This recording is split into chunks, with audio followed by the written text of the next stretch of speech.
Alrighty, friends. So let's bring the news of our wonderful Sangha member Mitra into the focus of our practice today because she represents something that we're all holding and we're all facing, which is life and death. And our pet friends really are masterful teachers of this. And so, for those of you online who are new to the Sangha and joining us maybe for the first time, Mitra is a long term practitioner here. She's been practicing with us for probably 8 years, 8+ years. So, she has her own leash holder here in the sanctuary for Mitra. So, she is a beloved Sangha member. And one of the things that is so extraordinary about how we treat our pets is we tend to extend so much compassion for them at the end of life than we do our own family members and our own human friends. And so it's just a wonderful thing to consider and think about. And one of the reasons why we hold on to our human friends is this concept of not knowing. We don't know what's going to happen in their absence. It's big. It's big. And so then we come back to the practice of knowing so that we can enjoy the preciousness of life while we have it. So with that, let's invite the chime to sing, and we'll begin our practice.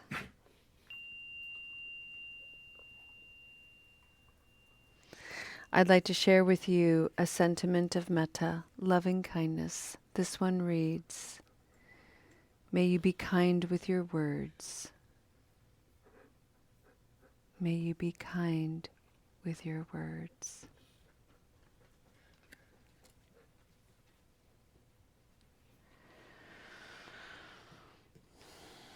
For the month of August in the Spokane Sangha, we have been exploring the theme trust and betrayal.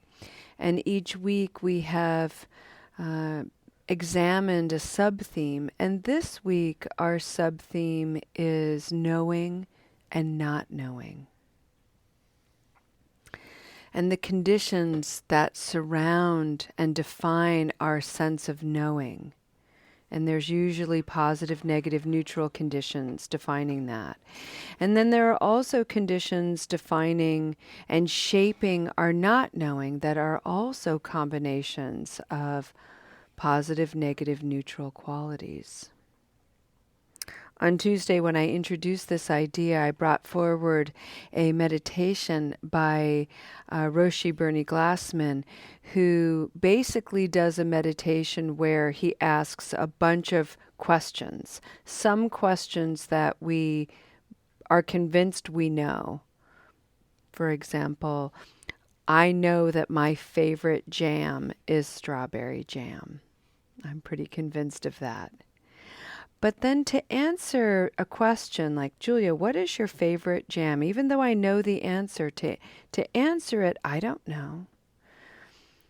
Open something up. Create some space for something new to emerge. To maybe insert a crack of possibility in our knowing for something else. Yesterday, we read from the book Go Slowly, Breathe and Smile by Thich Nhat Hanh, the words of Thich Nhat Hanh and the artwork of Roshane Ray. And the wisdom that Thich Nhat Hanh was shared yesterday, he wrote, understanding is love.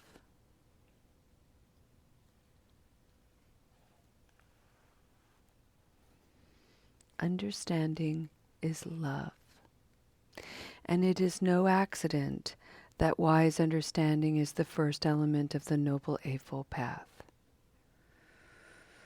The more we understand, the more we have access to love. But I'd like to put this in the context of our practice for this week of knowing and not knowing. And I'd like to ask some questions. And I would encourage you to answer each question quietly in your mind with "I don't know." And you can be snarky about it. "I don't know." Or you can be gentle. "I don't know." You can be curious. "I don't know." So many different ways to answer the same thing and just offer yourself something new. So notice how you're answering the question. Notice the tone you're applying to the answer, "I don't know." Could be a firm "I don't know." Just notice what's coming alive for you. Here's the first question. What is understanding?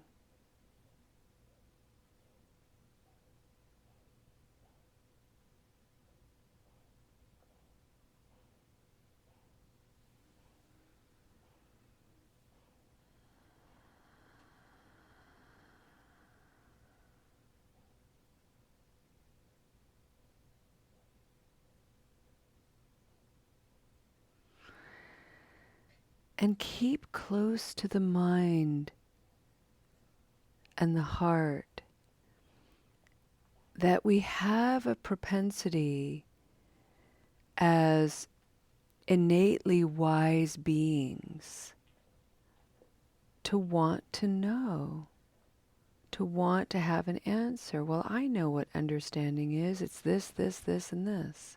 And that's okay. We don't need to make an enemy of that part of who we are that really likes to know things and in fact does know things. But this is a playful practice of just leaving it open. What is understanding? I don't know.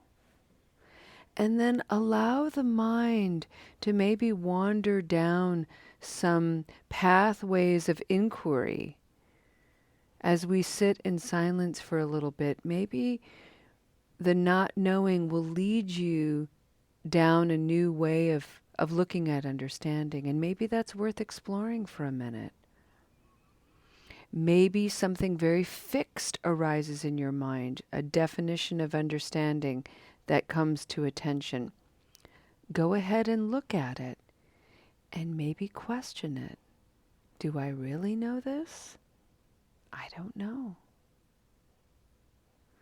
The point is, keep coming back to "I don't know" in a very gentle, curious way, and notice what comes alive for you. And let's take this question, what is understanding, into the realm of "I don't know" for a few minutes of silence.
friends.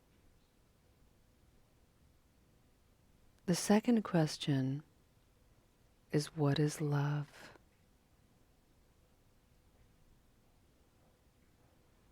Big question. I don't know. Big, big, big question. So let's put it into a relatable context. And let's bring our beloved Sangha member Mitra into our inquiry.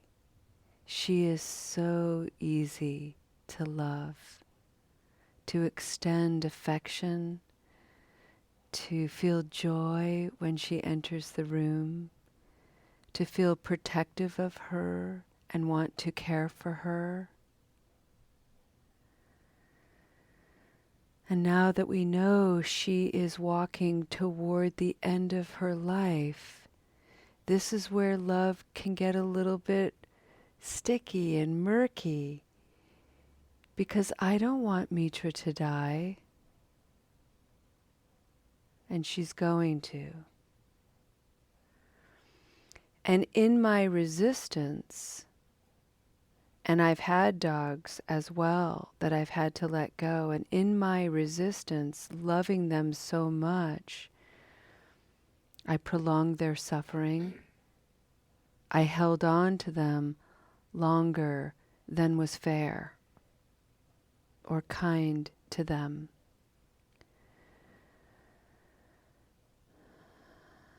Other people, seeing me in my own sorrow and distress and grief, encouraged me to get over it. It's just a dog. All with the intention of being loving. And yet there's some transactionality going on in there, isn't there? My discomfort made someone else feel uncomfortable, and in their inability to sit with that, they needed me to be other than what I was. Love, that's part of love. It really is. And love is also so much more. There's a non-transactional nature to it, and it enables us to bear witness to the very things we don't want to happen in our lives, but to be there, strong, wide-eyed, courageous, present.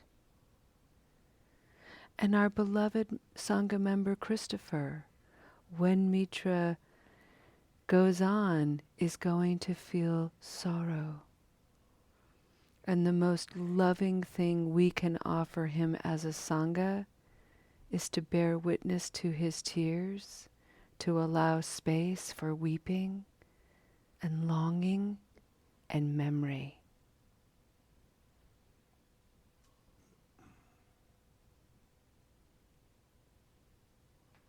This is the expansive nature of love, and it's anchored in deep understanding. We all know grief.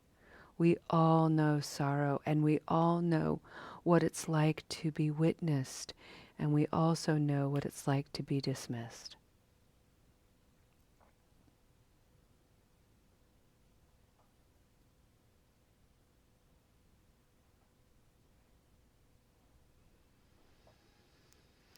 In yoga this morning, our yoga instructor said something that I had forgotten, and it made me smile, and I'd like to share it with you today as we take a step toward the conclusion of this meditation with an enactment using our hands. She reminded me that as human beings are developing in a womb, in those early fetal stages, the arms and hands actually experience cell division that comes from the heart. And so if you feel inclined, bring your hands into a bowl shape at the level of the heart. And notice that there's nothing in your hands, and yet there's everything in your hands as well. This is the place of mystery and not knowing.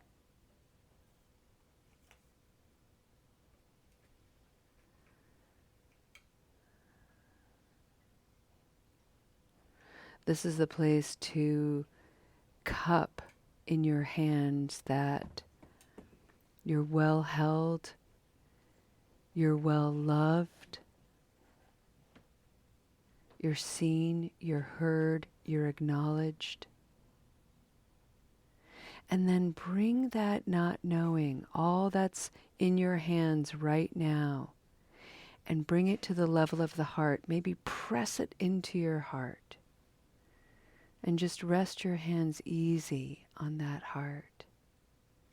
Understanding, love. It's born here. It thrives here. It's shared from here.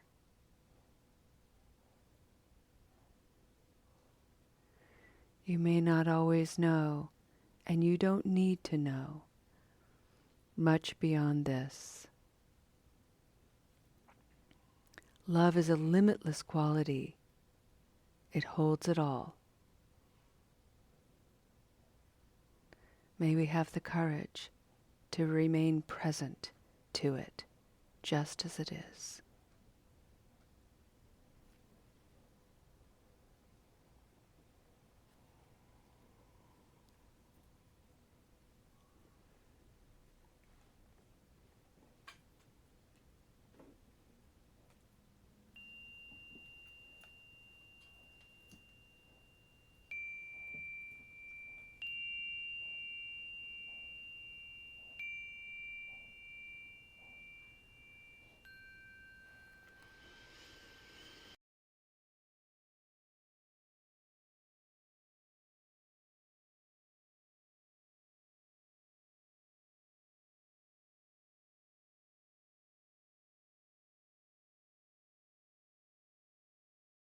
So let's bring that into our dedication of merit right now. And I invite you to put the body in a noble posture and maybe close your eyes.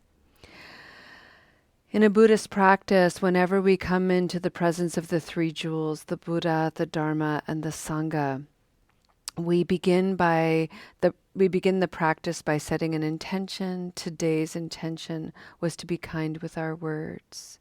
And we end the practice with a dedication, knowing that all of the energy, all of the wisdom that was shared and breathed today is meant for our transformation and by extension to be shared out into the world with all the people we come in contact with all other sentient beings, birds, cats, dogs, lizards, worms, bugs, flowers, grass, everything deserves our kindness and our presence.